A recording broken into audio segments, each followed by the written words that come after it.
Mr. Josephine Teo.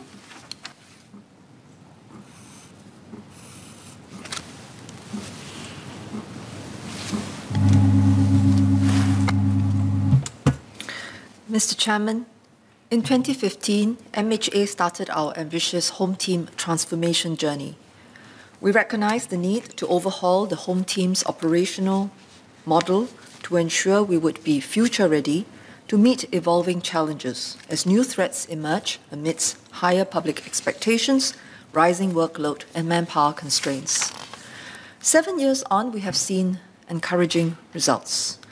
In the 2020 edition of the Home Team Public Perception Survey, over 88% of the respondents agreed that Home Team uses technology effectively to enhance Singapore's safety and security. In the era of hyper-innovation, each successful adoption of technology is merely the beginning of more to come. I will update members on our efforts in 3 areas. First, new capabilities for greater operational effectiveness. Second, safer and more convenient services for the public. And third, upskilling of our officers. First, our operational effectiveness. Mr. Chris D'Souza said, as the nature of threats evolve, the Home Team needs to stay ahead by using technology to augment our operational responses and capabilities. We cannot agree more. Public trust is built on our ability to detect and prevent threats, and our speed of incident response. Mr. Desmond Chu and Mr. Vikram Nair asked about the police cameras. Fortunately, we are operating from a position of strength. In terms of detection and prevention of threats, police cameras deployed in public places island-wide have helped SPF solve more than 6,000 cases. Their presence has also deterred criminals. Reports of crimes such as unlicensed money lending have decreased by 94% from 2013 to 2021, between January to June, at approximately 2,100 HDB blocks installed with cameras. SPF will now expand its camera networks to more than 200,000 cameras by 2030 to continue to safeguard our public housing estates. In a survey conducted by SPF in 2021, 91% of respondents supported the installation of police cameras in public areas to deter, detect, and solve crimes. As at end 2021, SPF has completed the installation of about 90,000 cameras at HDB blocks, multi-storey car parks, town centres, neighbourhood centres, and hawker centres. SPF will continue to expand the camera's coverage to more public spaces and heartland areas to improve our response against crime and security threats. The footage from these cameras are stored securely and only accessed by authorised officer. Artificial intelligence is applied to help officers analyse the high volume of footage.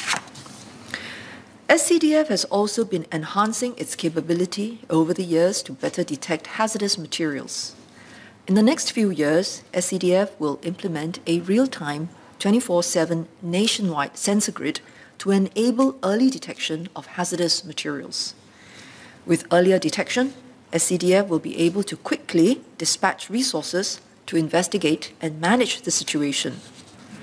The management of an incident involving hazardous materials is time critical, as these substances pose significant risks to public health, property, and the environment. We are also using technology so that officers can respond faster and better to incidents. SPF and SCDF will be enhancing their 999 and 995 operations centres with VEAN, or Video Extension for Emergency Numbers. VEAN will allow officers in the Ops Centre to initiate a video call on the mobile phone of the 999 or 995 caller. With that, the Ops Centre will be able to see what is happening on the ground, and officers arriving at the scene will be able to react quicker and better.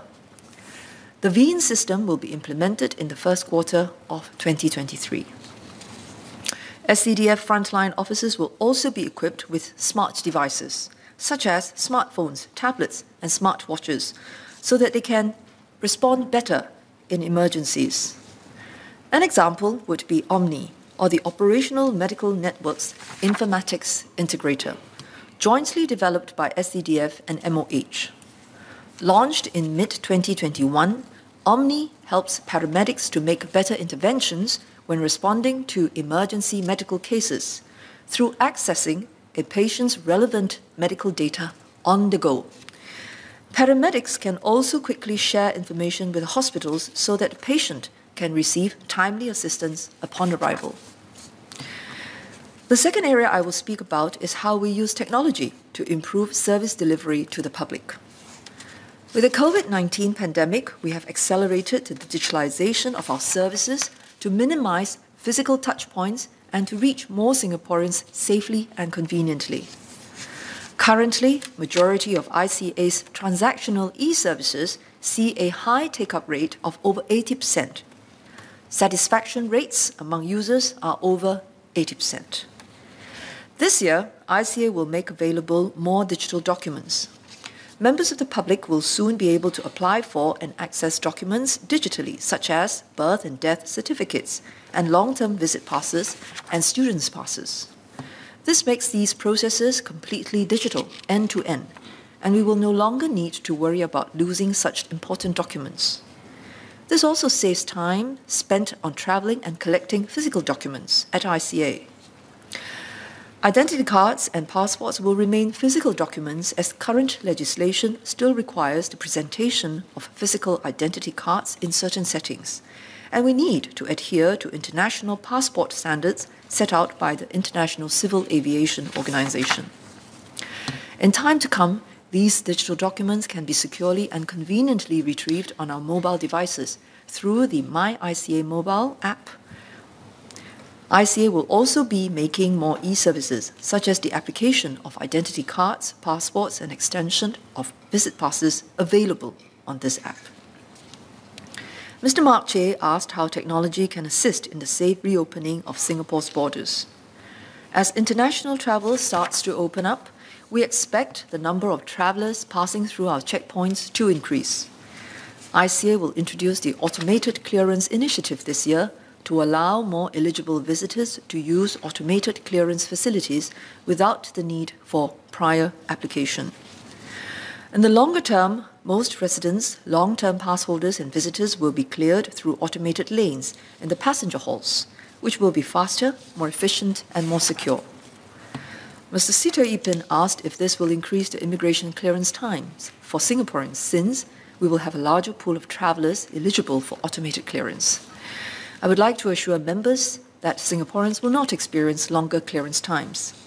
We can clear a traveller at the automated lane in less than half the time compared to the manual counter. In addition, over the next 3 years, ICA will double the number of automated lanes at Changi Airport. All lanes can be flexibly allocated to serve specific traveller groups according to operational needs. Mr. Bayam King asked how we have used technology to facilitate rehabilitation. We have used technology to ensure our rehabilitation programs can continue during the pandemic and keep families close to inmates. Since 2020, SPS has used video conferencing for its rehabilitation programs. Virtually and through the virtual family programs, inmates were able to connect with their children despite the pandemic.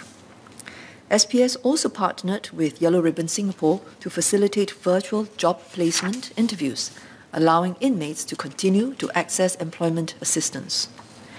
These virtual initiatives will be kept up to complement in-person sessions. SPS also uses tablets to facilitate inmates' rehabilitation with self-directed learning and engagement. Inmates connect to their families and friends through e-letters and keep up with the news. This sense of connection with their loved ones and society is essential to the rehabilitation process. A third and important area is the use of technology to make training safer and more realistic for our officers. One example is SPF's live instrumentation training system, which do away with the need for our officers to fire live rounds during simulated tactical trainings. Instead, lasers and body-worn detectors are used. To make taser training safer for our officers, the mobile taser training target system uses computer vision technology to detect and analyze data, such as where the data probes are targeted at, thus removing the need for conventional methods where officers wearing protective suits serve as targets. Our officers are vested in this journey. They, too, want to have a stake in better understanding and leveraging technology. Thus, each Home Team department has developed their own digital upskilling roadmaps to equip their officers with the relevant digital skills. The Home Teams is also using technology to train our officers to tackle cybercrime. We adopt a two-pronged approach. First, we equip our Home Team officers with tools to detect and provide intelligence on cybercrime activities. For example, HDX developed an e-commerce surveillance tool that uses AI to help enforcement officers sift through online listings of contrabands. As data mining and analysis is fully automated, this significantly reduces the enforcement efforts of contraband items from days or even weeks to a matter of hours. Second, we train and keep our officers updated on the latest cybercrime trends. For example, the SPF works with the private sector organizations to train officers on technology features and technical skills to combat cybercrime.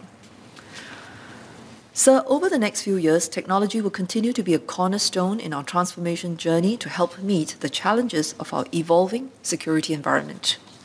MHA will build key capabilities to enable the delivery of our future digitalization initiatives and accelerate innovation. HDX is developing HIDI, or Hyperscale Enterprise Intelligence Digital Infrastructure, a dedicated cloud platform. HIDI will enable HTX to quickly adopt and create new digital capabilities so that capacity can be scaled up quickly to meet future needs. It will also provide enhanced data security and stronger operational control compared to regular commercial cloud services.